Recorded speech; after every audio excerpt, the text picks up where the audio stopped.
हरे कृष्ण भक्त समस्त को दंडवत प्रणाम। आज विषय वस्तु है श्रीमद् भागवतम चारोटी सदुपदेश। परीक्षित महाराज कहते से ये 7 दिन पर्यंत 7 दिन से अभिशप्त पाई जे 7 दिन पर से मृत्युवरण करेंगे गंगा नदी कूल शयन करते जहाँकि सेठु भागवतम सृष्टि होता। से परीक्षित महाराज तो राज्य थिला बहुत धर्म रे परिपूर्ण थिला राज्य, समस्ते आनंदपूर्ण चलुले से राज्य रे। तेणु दिने कौन है कली से राज्य रे प्रवेश अन्य राज्य रे सब प्रवेश कर सारानी, केवल परीक्षित महाराज राज्य रे से प्रवेश कर पार नथिला। एवं दिने कौन है से राज्य रे कली प्रवेश करी गोमाता को प्रहार करुला।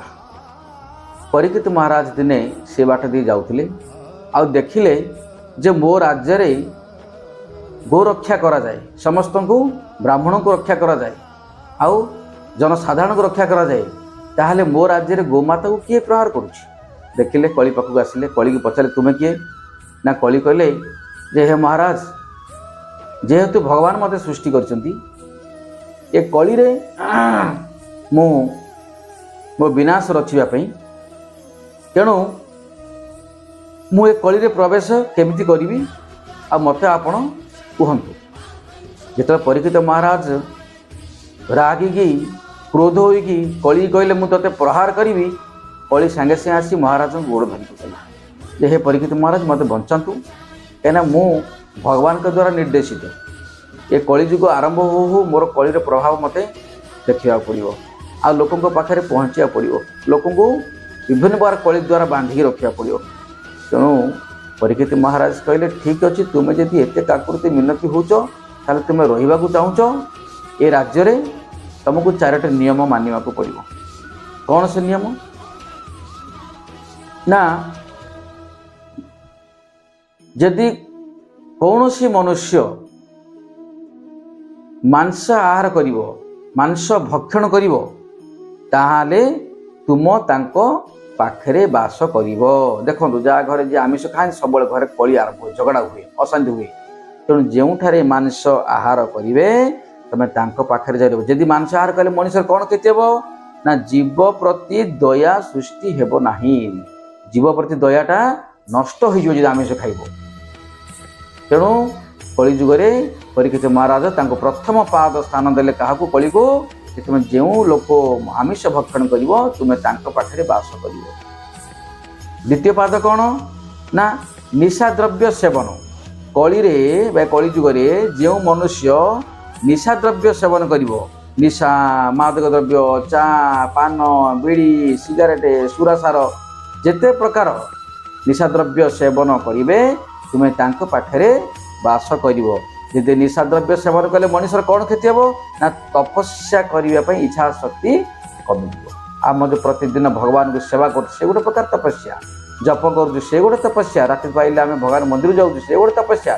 तेणु ये सब तपस्या नष्ट हो कौन कर ना? निशा द्रव्य यदि सेवन कर मनुष्यर तपस्या नष्ट हो, तुम्हें तांको पाखरे बास कर। पुणी परीक्षित महाराज कहते ठीक अच्छे, तुम द्वितीय पाद अतिक्रम कल, तृतीय पाद कहते महाराज बोले कली कहते परीक्षित महाराज कहते तुम्हें द्वैत क्रीड़ा निषेध।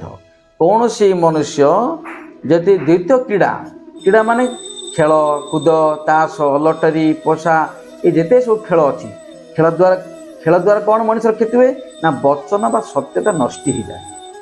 तेणु तुम यहाँ बास कर। मन रखिए आजिकल देखो समस्ते क्रिकेट देखुं, समस्ते कौन खेल कूदे माति, समस्ते कौन ताश, लटरी, पशार खेल माति।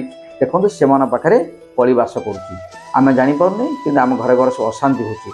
क्रिकेट खेल देखो बाड़िया पिटा अशांति होती, ताश खेल देखो पाटी तुंड, माँ को भौणी हुटा हुटी गाड़ी प्राप सब कर कहीं कलीटा से बास कर आम जापारे। तेणु से जगह मनुष्य केवे रहा उचित नहीं, कहीं कली बास कर। चतुर्थ स्तंभ कौन ना? अवैध यौन संपर्क। जेकोसी मनुष्य ନିଜ ସ୍ତ୍ରୀ ଥାଉଣୁ ପର ସ୍ତ୍ରୀ ଉପରେ ସେ ଯଦି ଖରାପ ନଜର ପକାଏ ତାହେଲେ ମନେ ରଖିବେ ସେଇଠି କଳି ବାସ କରିବ। କାହିଁକିନା ଶାସ୍ତ୍ର ମତ ତୁମେ ବୈବାହିକ ଜୀବନ କଟେଇ ପାରିବ, ବୈଦିକ ରୀତିନୀତିରେ ବୈବାହିକ ଜୀବନ କଟେଇ ପାରିବ, ତୁମକୁ କୌଣସି କଳି ପ୍ରଭାବ ପକାଇ ପାରିବ ନାହିଁ। ଯଦି ନିଜ ସ୍ତ୍ରୀ ଥାଉ ଅନ୍ୟ ସ୍ତ୍ରୀକୁ ତୁମେ ଯଦି ବା ପର ସ୍ତ୍ରୀକୁ ଅପହରଣ କରିବ ତାହେଲେ ତୁମ ପାଖରେ କଳି ପ୍ରବେଶ କରିବ, କଳି ତୁମକୁ ଦଣ୍ଡ ପ୍ରଦାନ କରିବ। ସାରା ଜୀବନ ଅଶାନ୍ତି ଆଉ ଆନନ୍ଦରେ ରହିବାକୁ ସେ ଦେବ ନାହିଁ।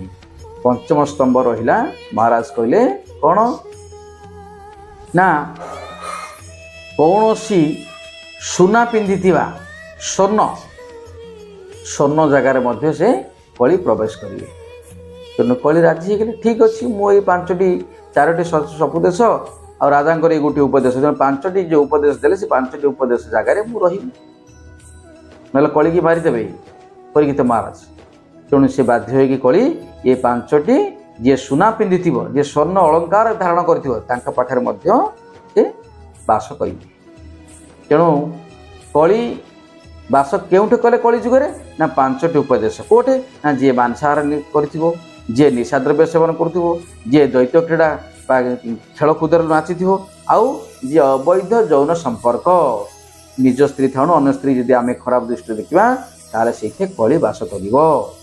ତେଣୁ ମନେ ରଖନ୍ତୁ, ଶ୍ରୀମଦ୍ ଭାଗବତମର ଏଇ ଯେଉଁ 5ଟି ଉପଦେଶ ସଦୁପଦେଶ ରହିଲା, ଆମେ ପ୍ରତିଦିନ ଏ କାର୍ଯ୍ୟକୁ ଲଗେଇବା, ଦେଖିବା ଆମ ହୃଦୟ ସଫା ରହିବ, ଆମର କ'ଣ ସଂଯମତା ଆଚରଣ ହୋଇପାରିବ, ଭଗବାନଙ୍କ ସେବା କାର୍ଯ୍ୟରେ ଏ ମନୁଷ୍ୟ ଶରୀରଟା ଲାଗିପାରିବ ବା ଏ ଚେତନାଟା ଜାଗୃତ ହୋଇପାରିବ। ହରେ କୃଷ୍ଣ, ସମସ୍ତଙ୍କୁ ଦଣ୍ଡ ପ୍ରଣାମ।